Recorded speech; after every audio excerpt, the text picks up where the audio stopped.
Hey everybody, so Ben Shapiro is calling for the right to denounce Andrew Tate. We'll get into all of that and more, but first, if you like the content I produce and you'd like to help me grow the channel, please consider making a donation or becoming a subscriber at patreon.com/Jordan42. Also, be sure to like, comment, share, subscribe here on YouTube. That helps the algorithm get my content out there, etc., etc. I am surprised that after some 20 years of existence, YouTube users still need me to tell them that, but apparently that's what we're supposed to do. Anyway, so Ben Shapiro recently, and I'll provide a link below to the video I'm talking about, said that conservatives, the right, needs to condemn Andrew Tate, needs to denounce and disassociate from him. And I agree, all people need to denounce and disassociate from Andrew Tate. That if you are looking for any way to demonstrate your moral virtue, your basic moral virtue as a human being, denouncing and disassociating yourself from Andrew Tate is always a profound, giant leap in the right direction. I think Andrew Tate is an absolute scumbag, and I don't blame anyone with any degree of moral compass from wanting nothing to do with him. And Andrew Tate, as you know, as you may know, is now facing new sexual assault allegations, this time against minors.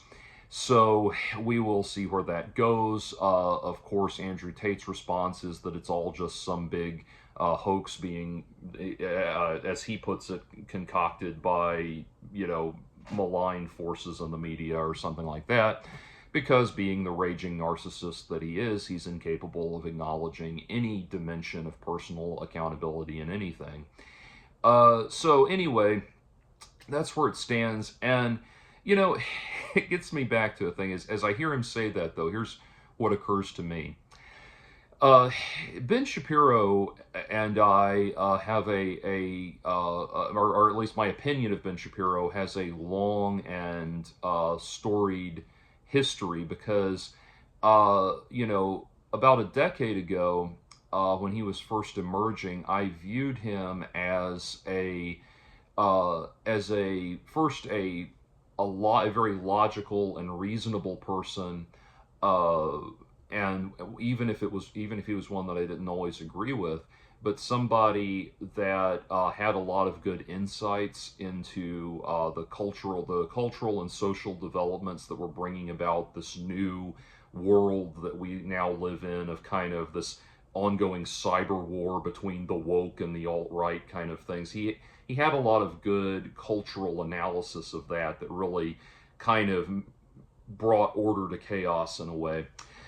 And so I appreciated him for that, and I appreciated him for being willing to denounce people on the right at a time when, denounce and criticize people on the right at a time when the right was becoming very ominously unilateral and totalitarian in its presentation, and that's what ultimately brought us Donald Trump. Ben Shapiro initially denounced Donald Trump because of Trump's reprehensible behavior towards women, among other things, and for that he was the number one target of right-wing anti-Semitic extremism in, I believe, 2016 during the first Trump election cycle. And so, as much as I want to, at a base level, I want to feel like there's something good in Ben Shapiro. I also like that he's done a lot to bring back a kind of movement of conservative intellectualism, which is refreshing in the face of just kind of the Fox News, say you love America or shut up people and everything. There's a lot, I really have in the past felt like there was a lot to like there. And I'll tell you one thing, I've alluded to this before in my videos, but I think it's worth repeating here. One of the things I found out about Ben early on was that at one of his one of these speaking engagements he does on college campuses. One of the, like the, if it was like a YAF appearance or a Turning Point appearance or whatever, um, he he was engaged in one of these kind of Q&A debate sessions that he has with the audience members, the college kids.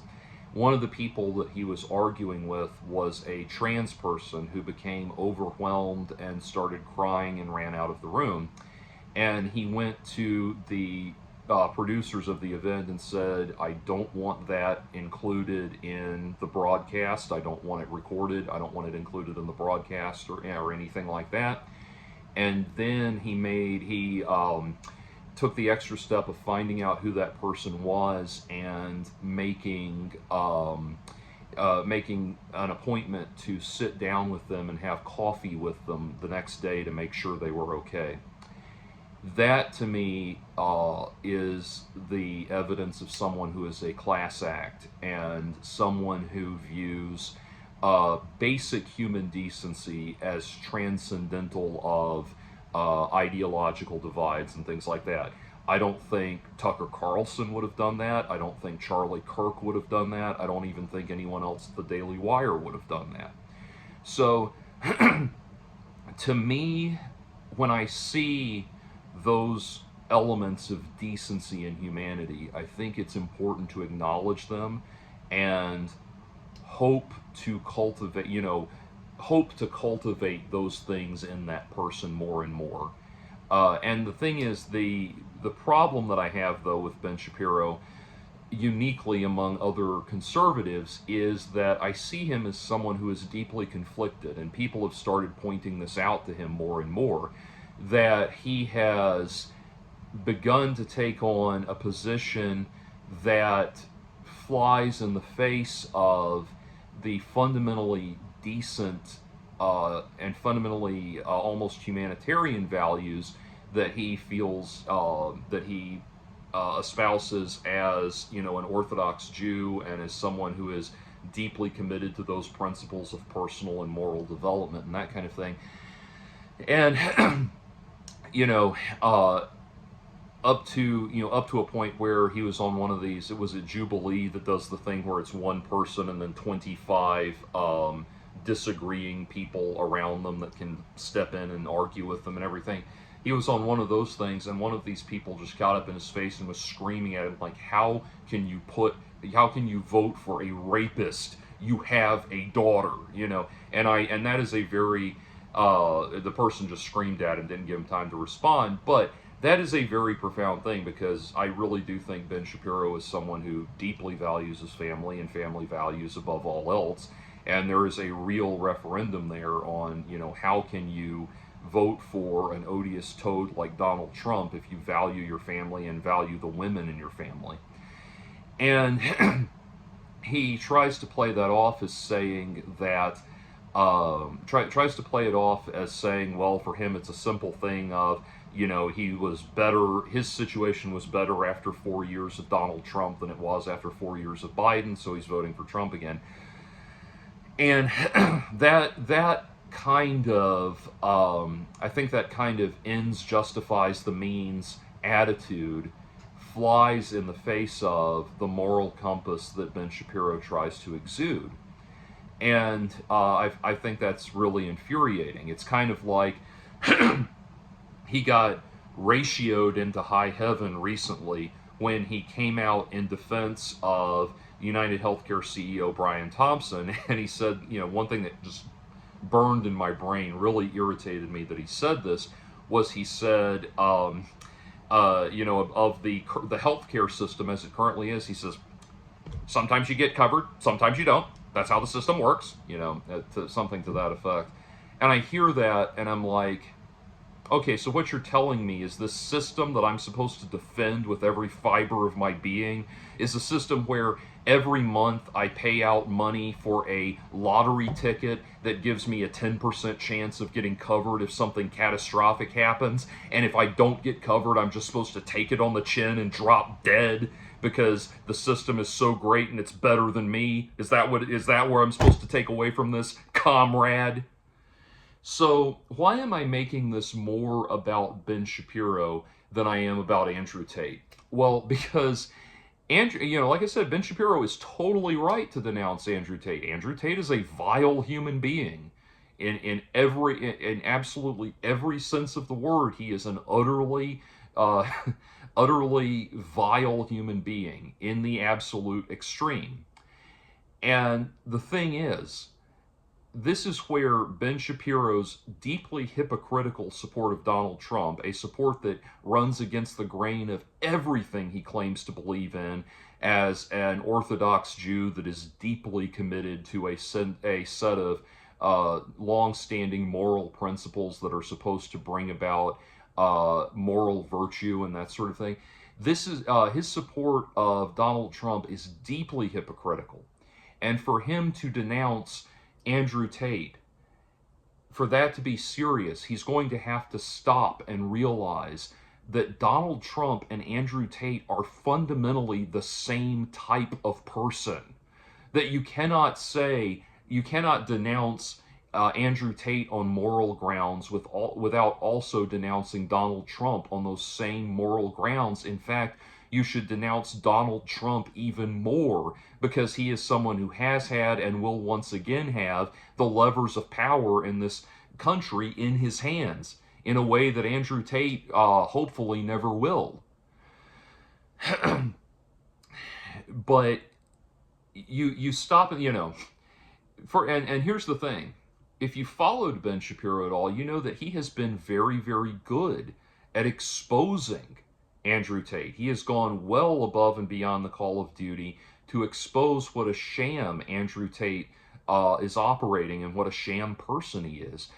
Andrew Tate claims to be throughout his history as a media personality. He has alternately claimed to either be on the way to becoming or already being the world's first trillionaire. He has made that claim that he is the world's first trillionaire or will soon be, is en route to being the world's first trillionaire. If you don't understand how delusional of a statement that is, that being a trillionaire would mean that he has more money than Mark Zuckerberg, Bill Gates, Jeff Bezos, and Elon Musk combined. That the idea that this scam internet hustler would be able to get that much wealth doing what he does is absolutely absurd. And if he even had anything in the ballpark of that level of wealth, if he had any amount of wealth that would even suggest that he was on his way, realistically on his way to having $1 trillion, he would have Donald Trump and Jeff Bezos and Elon Musk and all of these titans of business and industry. All of these people would be kissing his ass, and they're not. And that that alone should tell you something. But that Andrew Tate is either delusional or an unabashed liar. That alone. Ben Shapiro actually got a hold of the numbers and showed that a lot of things about Andrew Tate. That Andrew Tate was worth, far from being the world's first trillionaire, is only worth about $12 million, which, is certainly a nice chunk of change. It's $12 million more than I have. But but fundamentally, he's not anywhere close to realizing the outer extremes of financial prosperity that he thinks he has. Ben Shapiro also demonstrated that far from owning a dozen or so casinos, Andrew Tate seems to only currently hold one business that is far from turning a profit, actually deeply in debt. He is far from owning castles all over the world. Castles and mansions all over the world. Ben went and found where all those locations are and demonstrated that those are actually just castles and mansions that you can rent out for the night. It's kind of like what MTV used to do with MTV Cribs, where they would rent somebody's lavish apartment and have some rapper come in and say, "Yo, this is my stereo, dog," and all of this, just show off the house like it was theirs, things like that. So, and as far as that lavish mansion that Andrew Tate supposedly owns in Romania, it's actually, bear in mind, not only is Romania the cheapest European country to live in, but that quote unquote mansion is located in the cheapest part of Romania. And I say quote unquote mansion because it's actually not a mansion, it's a warehouse that he bought and remodeled part of to look like a mansion. Nothing about Andrew Tate is legit. Nothing about Andrew Tate is on the level, and nothing about Andrew Tate is honorable or worthwhile or even worth considering as significant. Andrew Tate is a liar and a sham of a human being. He always has been. He always will be. And so, bringing it back around to my point before, he is the same type of person as Donald Trump.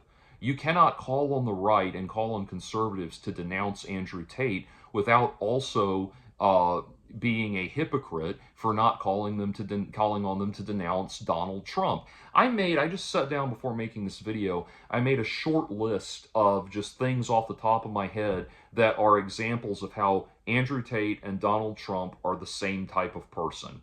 Like, but all of these statements I'm about to read off apply to both of these people.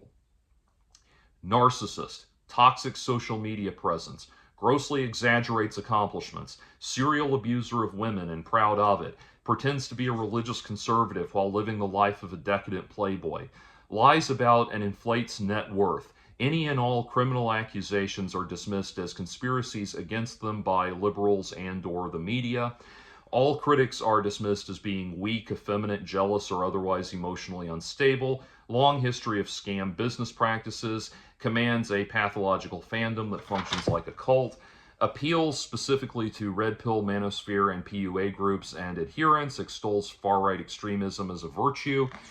Views the human race as fundamentally divided into predator and prey. I mean, every bad thing you can possibly say about Andrew Tate is equally and more so a criticism of Donald Trump.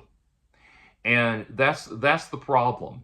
I want to tip my hat to Ben for condemning Andrew Tate, but you can't condemn Andrew Tate on those grounds and not also condemn Donald Trump on those grounds.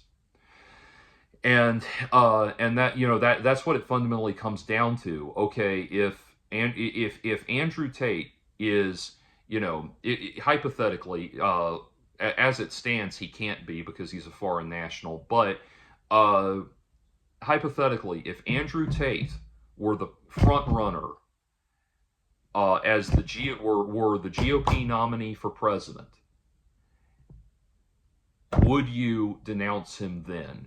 Would you denounce him if he were in the same position as Donald Trump? Because what we're seeing here with Ben gets at the heart, fundamentally at the heart of the problem with modern conservatives. Believe it or not, there are Republicans out there that I like. One of which, a great example of which would be Bill Weld. When I voted for Gary Johnson in 2016, and when I voted for Gary Johnson in 2016, I got all these conversations that were like, okay, but who do you really want to be president? Gary Johnson. I know, but I mean, like, who do you really want for president? Gary Johnson. Yeah, I know, but like, gun to your head, somebody's telling you have to vote for Trump or Hillary. Who are you going to vote for? I'm going to take a bullet. Yeah, I get that. But I'm saying, like, they've got guns to your head and the heads of everyone in your family, and they're like, you have to choose. You have to choose. No, I don't have to choose. Yeah, you do. You have to choose. Back away. Just back away. I had so many of those conversations like that. No, I really did think Gary Johnson was the best choice. And one of the reasons I thought Gary Johnson was the best choice was because he had as his VP nominee Bill Weld, and Bill Weld is the kind of Republican we need. A moderate conservative,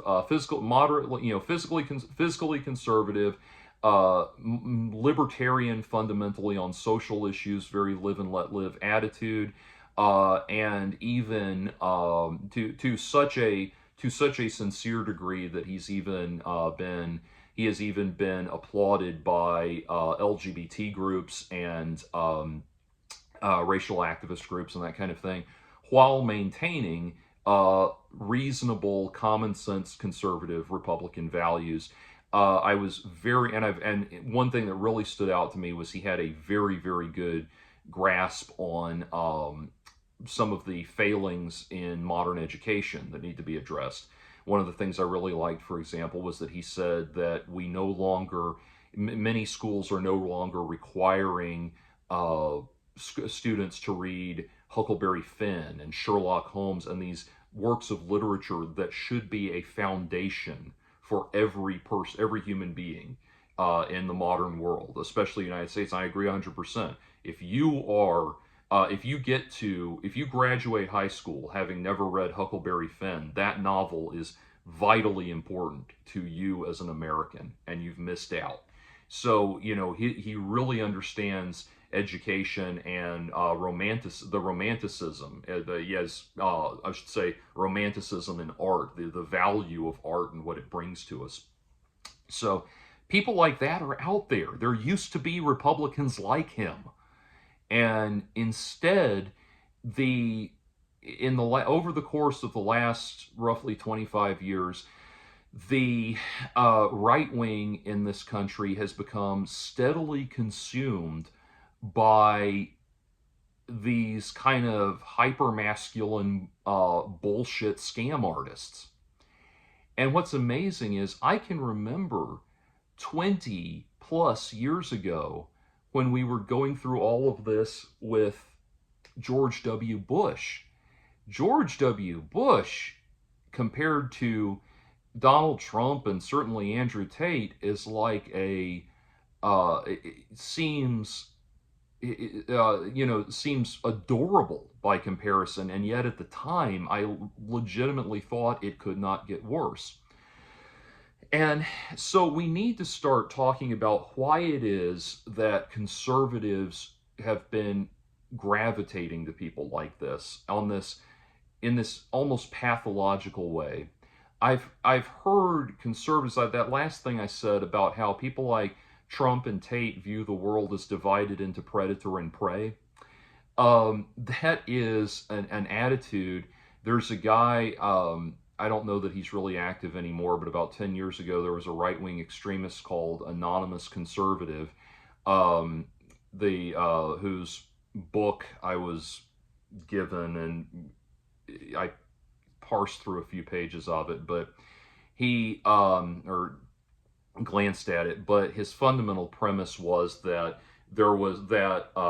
liberalism and conservatism are at the genetic level, that it's not about that there are certain types of people. There are, wolves and rabbits, lions and lambs, predators and prey, and that the predators, the predators, the strong go towards the conservative side, and the weak go towards the liberal side.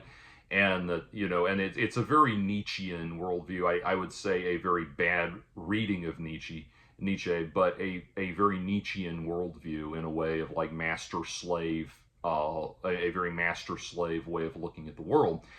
And what's interesting is conservatives seem to really like stuff like that because it bolsters their side.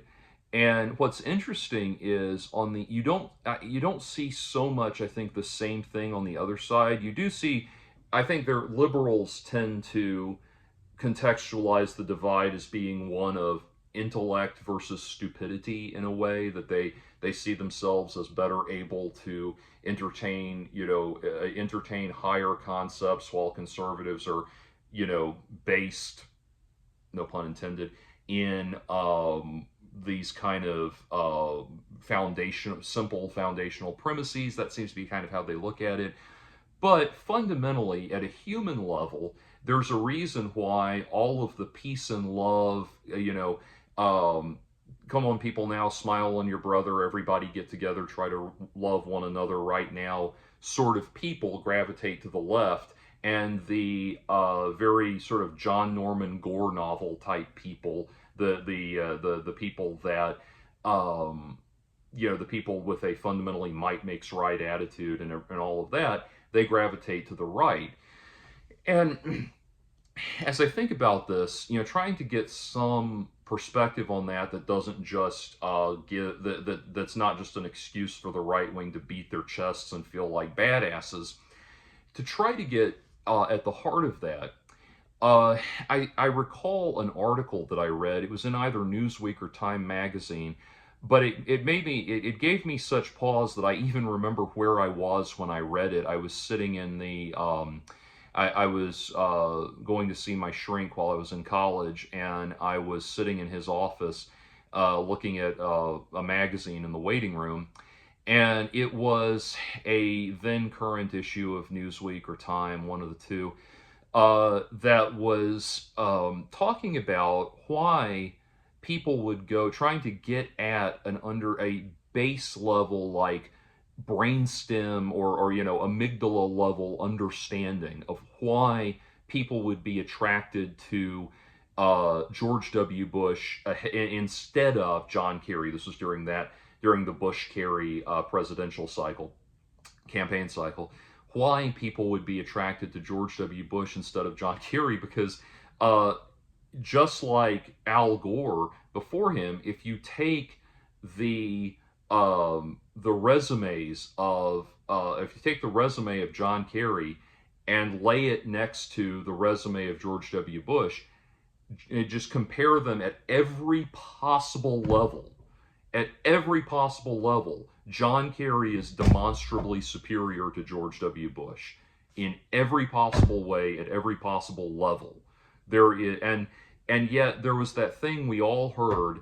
I remember people would say it to me if I said I didn't understand why people would like George W. Bush over John Kerry. They would say, "Yeah, but who do you want to have a beer with?" And like that, that just you've got one guy. It's like you have one guy that's offering to give you $10 billion, and the other guy is maybe going to give you 10 cents and a few buttons from his pocket, and you pick this guy over here because he wants to, he's the one you want to have a beer with. I mean, the difference in quality between these two people was objective and extreme, and yet there's this thing, but I want to have a beer with him. Where does this psychology come from? And why do people think getting with the guy you want to have a beer with, or wanting to have a beer with somebody? By the way, you can't have a beer with George W. Bush because he's a dry drunk. But but why is that? Why is that your sole arbiter of worth? And what they did, this article talked about a study that was done where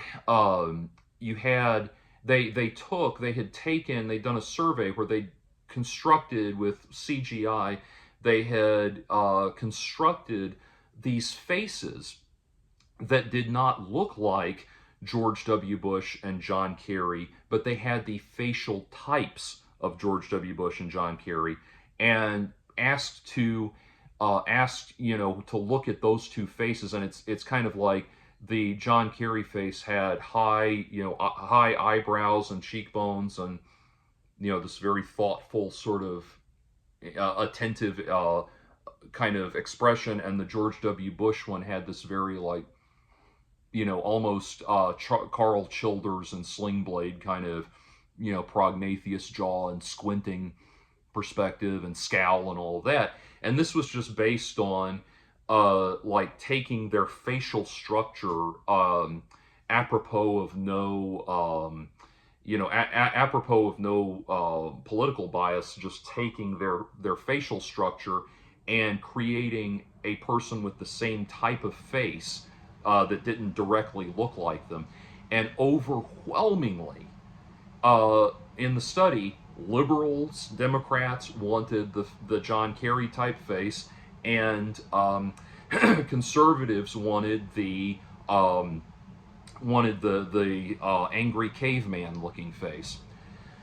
And at the heart of it was this kind of idea, or what it kind of pointed to was this idea that The reason conservatives are attracted to people like this, people that seem belligerent and dangerous and angry, is because and mean and cruel, that kind of thing. Like, why do they rally behind these people and hold the gentle, passive, intellectual sort of people in suspicion and contempt? Is because at a primal level, what they have is this feeling that, that guy's dangerous, and that guy's dangerous. That's the might makes right guy, and he's gonna beat everybody up and win. So just they think, well, the enemy of my enemy is my friend, so I better get behind that guy, so that when he wins, when he beats the shit out of everybody, I'll be in and takes over, I'll be in good. I'll be in good standing with him. And that is a very deeply ingrained and very long held survival strategy. There's a great movie called Rumblefish. It's about juvenile gang violence.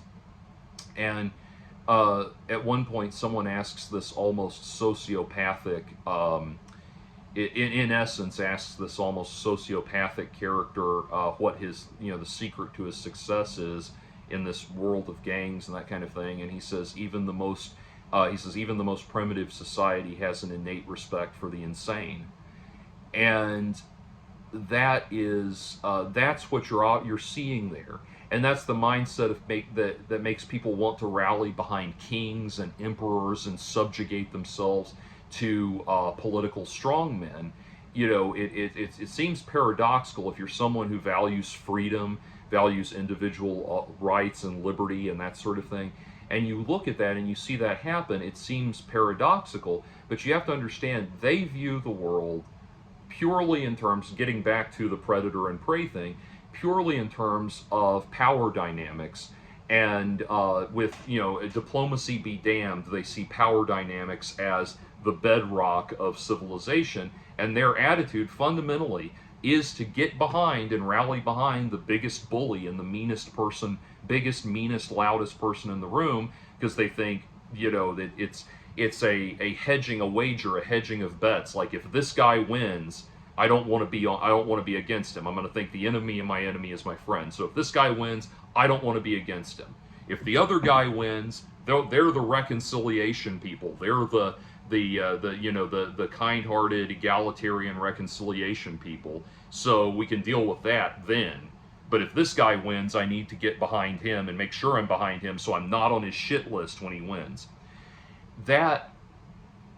I'm summarizing a lot of stuff there and putting it into my own words when I say that, but I think fundamentally that is where at that very primitive base level, that is what attracts the right to people like this, and to people like Donald Trump and people like Andrew Tate. And we have got to really start, as much energy as the right has put into kind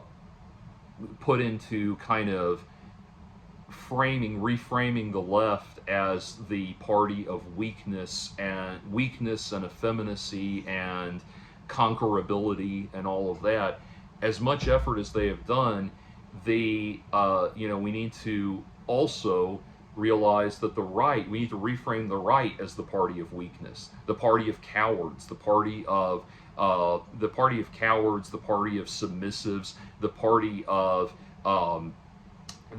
very much the party of beta males who want to get behind get behind dear leader and be on the big bad bully, be on his side, because they're afraid of, on a fundamental level, they're afraid of him and think things will be better for them when they win, and when he wins. That's the mentality we're dealing with. It's the mentality that fuels fascination with Donald Trump. It's the mentality that fuels fascination with Andrew Tate. And there's an old saying, as we're building on this, there's an old saying that I think is very true and very apropos, which is that if you make people think that they're thinking, they'll love you. If you make people actually think, they will hate you. And that statement goes a long way to explain the current right-wing fascination with, the kind of life hack, miracle cure, alternative medicine crap and anti-vaxxing stuff, all of the fascination with QAnon and feeling like they've really tapped into some kind of mainstream of hidden intellectual thought, or some kind of wellspring of hidden intellectualism and all of that. It allows them to feel like they're actually thinking. Meanwhile, if you present them with something that actually makes them think, they become hostile. And that is a very deeply ingrained basis for bigotry and fear and prejudice.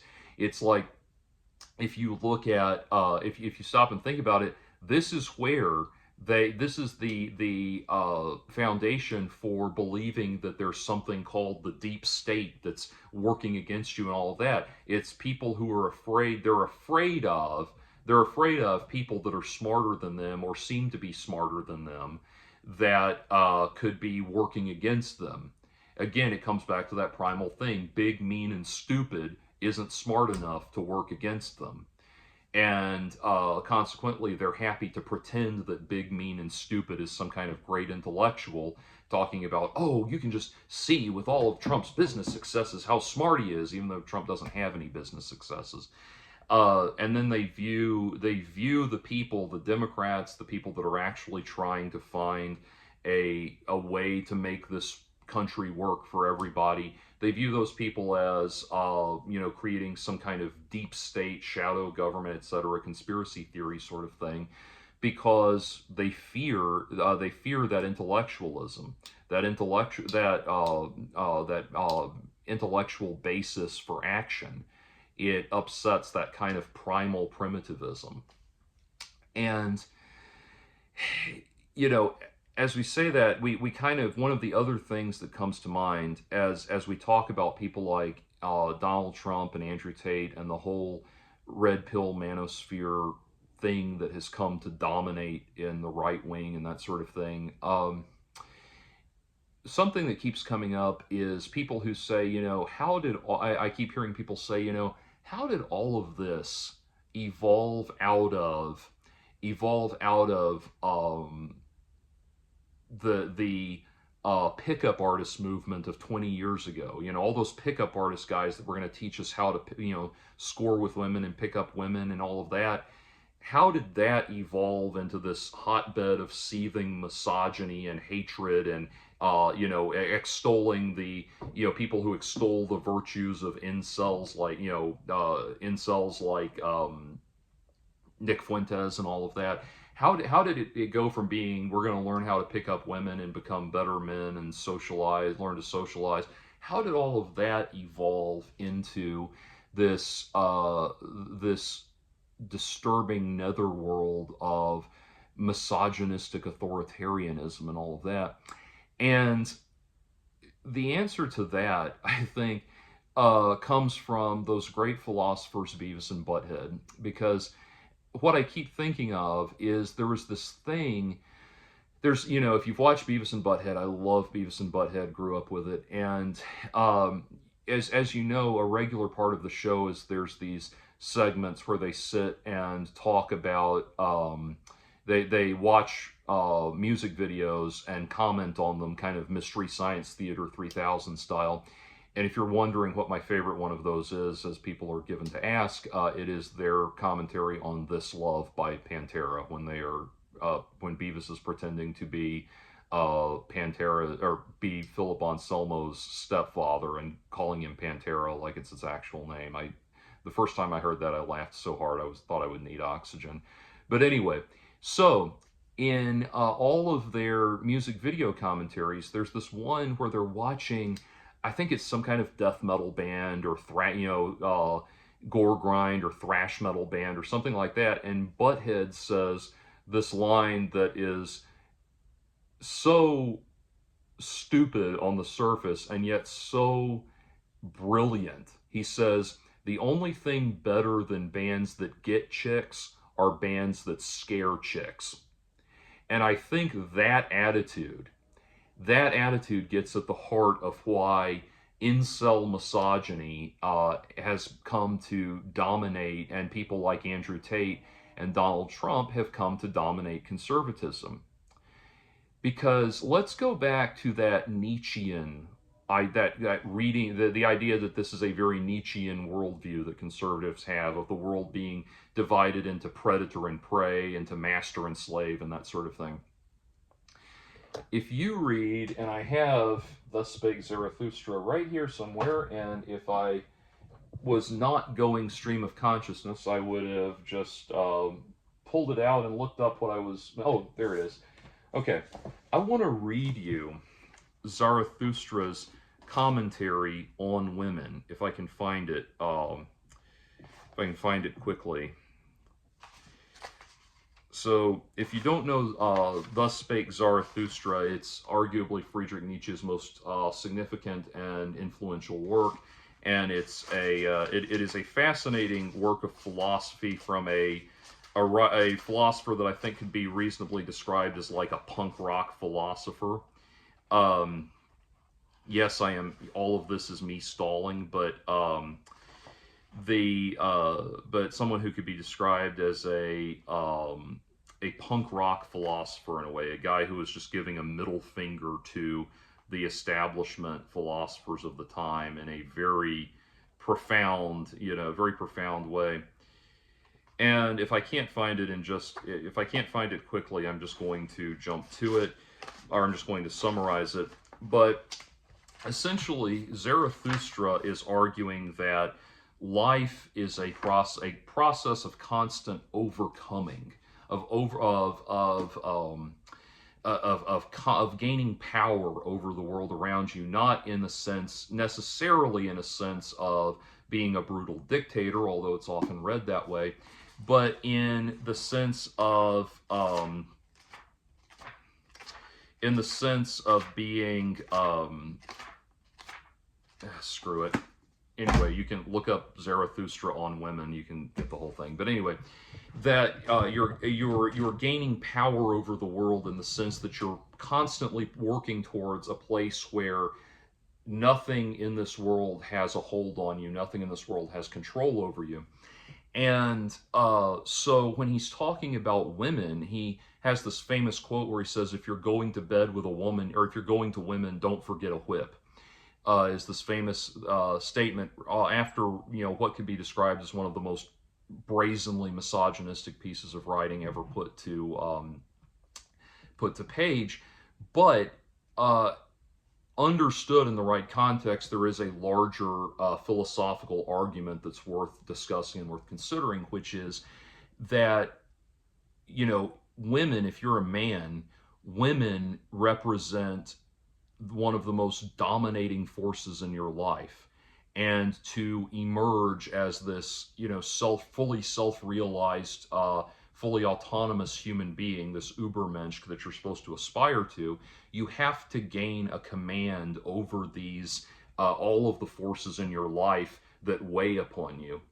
And that's where that thing about the only thing cooler than bands that get chicks are bands that scare chicks line kind of starts to make sense in terms of the evolution from pickup artists from relatively benign pickup artists like Mystery and that sort of thing to people like Andrew Tate. Because even though we now know pickup artistry is pure chicanery, it does not work, it will not help you. All they are getting you to do is play a numbers game where you keep trying and trying and trying until you get some small modicum of success. You finally meet a woman and hook up with her, as you probably would have anyway if you had just kept going out and meeting people. And then you attribute that success to their methods, when in reality all that happened was you finally met someone you connected with. Anyway, we know that it doesn't actually do anything, and if you are a fundamentally loathsome, irritating, off-putting, revolting human being, no amount of Mystery Method or Ross Jeffries or anything like that will ever make you appealing or desirable to women.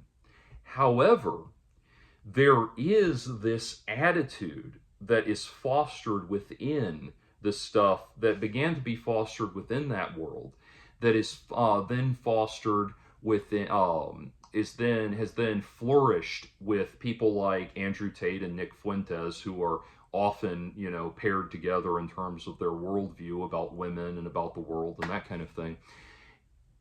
There is this connection there, because what the kind of men who seek out those dating coaches and pickup artists and everything, what they're looking for above and beyond actually getting with women, if we understood at I think we looked at a psychological level why this is such an all-consuming problem in their lives, it's because fundamentally what they want is a feeling of control over this force in their lives, their desire for women, that that can be controlled one of two ways, either by a constant stream of success with women, or by transcending the need for them altogether.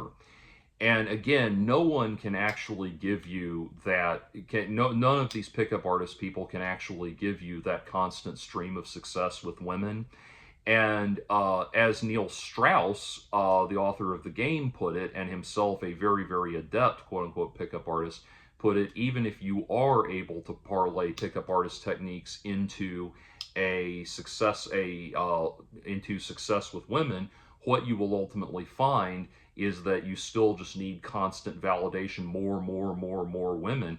In the book, The Game, he writes about Mystery, who, supposedly has all of this tremendous success, constant success with women, and then when he gets broken up with or turned down and invalidated by a woman, he turns into this self-destructive little cretin that has to be taken to a psychiatric facility. So that success with women is not really giving you that sense of control, of transcendence that you want.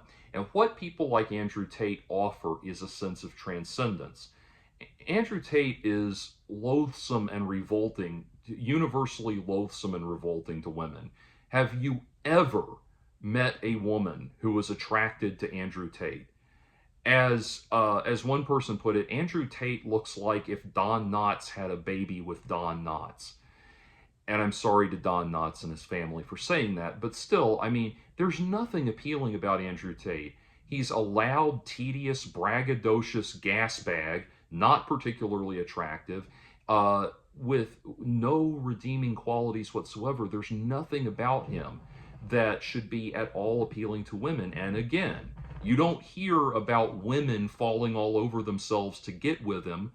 You don't yet, for all of his supposed success with women, and this is true of people like Roosh V and all of the other professional slime bags that preceded Andrew Tate, you don't hear about women falling all over themselves to get with them the way you hear about them falling all over themselves to get with a Leonardo DiCaprio or a Luigi Mangione or something like that. You don't hear about it. In all of their braggadociousness, you don't hear about that. You don't hear about women actually being attracted to them. And that's because we get back to that thing of, the only thing cooler than bands that get chicks are bands that scare chicks.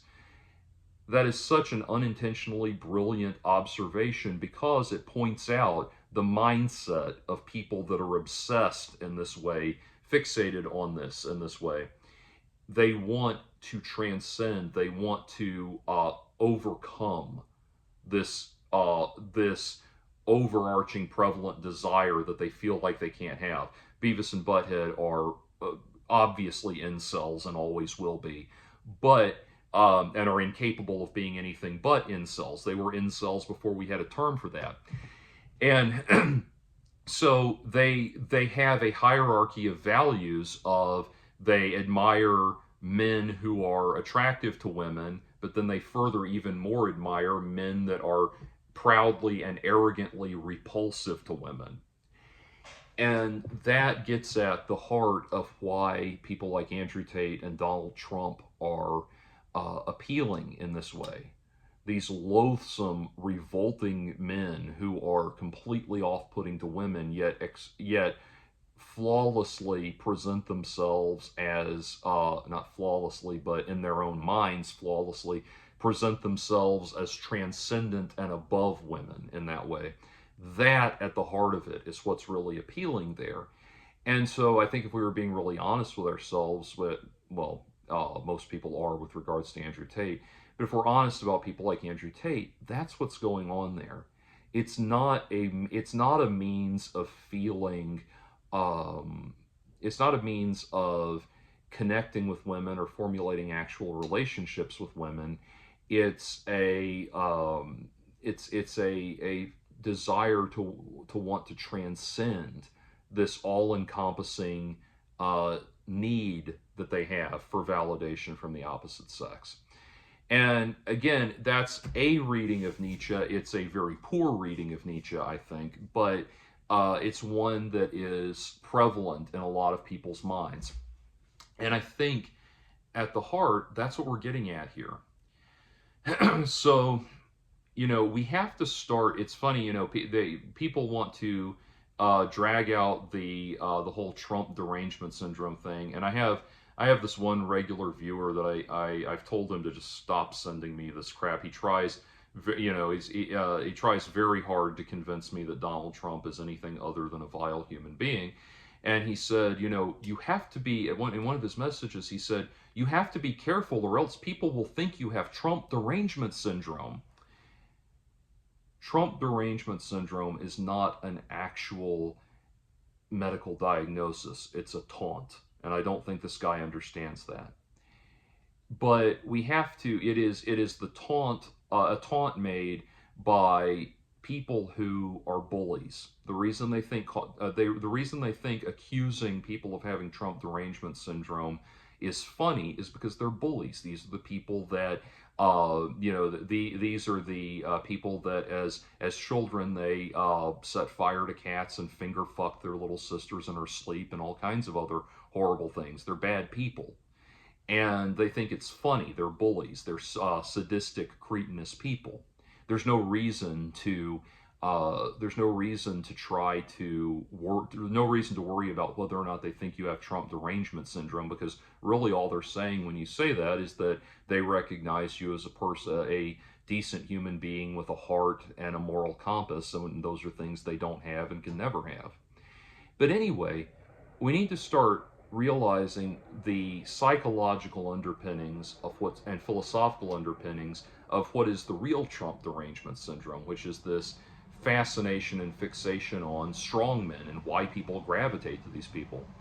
I don't know what the cure is. I don't know what the solution is, but fundamentally, this is where we're at, and we've got to figure it out. We've got to, usually what happens if we look at just the 20th century or even the last 200 years, the founding of the United States and Enlightenment values and that sort of thing, usually what it takes for people to embrace Enlightenment values and some degree of progressive ideals is some great human catastrophe that kind of puts them back in touch with a base level innate sense of humanity. Something so horrible has to happen that they have to kind of get a wake-up call. It's kind of like, I hate to use the second Joker movie as a metaphor for anything because it was such a terrible movie, but if you've seen the second Joker movie, you know that there's a scene where Arthur is on trial for his life, and he, acting in his own defense and presenting as the Joker, he cross-examines his former co-worker Gary Puddles, and he sees the pain that his actions have caused this innocent person. And you see Joaquin Phoenix is an amazing actor. You see a visible reaction from him of, wow, I really didn't like that. I didn't realize that was the effect I was having. And it jogs him out of that. It jogs him out of this being able to lie to himself that he's some kind of great revolutionary and hero of the people and all of that. And realize, like, oh my God, I couldn't possibly be the Joker even if I wanted to. That's the realization that a lot of people have when you have things like the Holocaust, for example. There's an excellent, one of the best Holocaust movies ever made, right up there with Schindler's List, which is the best Holocaust movie ever made. But one of the best Holocaust movies ever is the movie Downfall. And Downfall is about the fall of the Third Reich and the very, very final days of the Third Reich. What was going on the ground in the actual halls of power in the Third Reich. All of the people who have gotten behind Hitler and are now realizing this is a failed effort. The war is lost, and we're going to face the reality of our actions and have to come back to reality. It is unnerving and heartbreaking because you're watching people who are forced to face the horrors of what they have done and forced to come to terms with the reality of the people, the kind of people that they've become, and also the reality that they will never have in this life redemption for the kind of people that they have become. It's an excellent movie. Bruno Ganz is amazing, gives an amazing performance as Hitler. And anyway, it's an amazing movie, but usually it's that level of folly, of human folly, that makes people like what I just described stop and realize, oh my God, we've gotten into something horrible, and we need to tap back into the wellspring of humanity and of the human experience. That kind of tragedy is usually what it takes to jog people's minds and get them back to reality. And what we have to do now is somehow desperately find a way to bring them back to that reality before some major tragedy comes along and serves as a catalyst for that kind of snap back to humanity. I don't know what that is, but that's where it stands. And Ben Shapiro could go a long way to help return to those values by saying, you know what, I'm not going to keep getting behind Donald Trump, somebody that goes against my values just because he made things better for me and people at my income bracket. Ben should be, if he wants to live up to the character of the kind of person I actually do think he's capable of being, he needs to stop and realize, hey, I need to put moral principles above political pragmatism.